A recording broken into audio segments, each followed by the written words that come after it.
Nekada davno bila je jedna mala devojčica i zvala se Crvenkapa. Jednoga dana je mama pošalje da baki odnese kolača.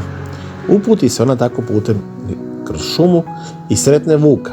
Vuk je pita: kuda si krenula, Crvenkapice? Ona kaže da je krenula kod bake da odnese kolača, da je mama poslala. A gde ti živi baka? Upita je Vuk. U jednoj kućici na kraju šume, odgovori Crvenkapa.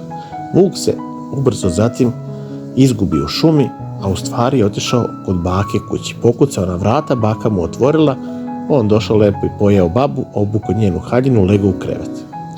Nedugo zatim dolazi Crvenkapica, kuca na vrata.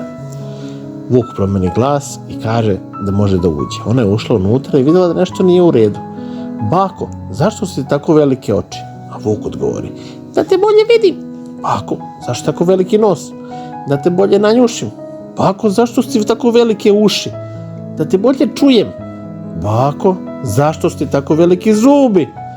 A Vuk se razgoropadi i kaže: da te bolje pojedem. I iskoči na Crvenkapicu i levo, desno. Tu buku je čuo lovac, brzo utrčao, ucmeko Vuka, izvadio babu i svi su živjeli srećno do kraja života. Gotova priča, kraj.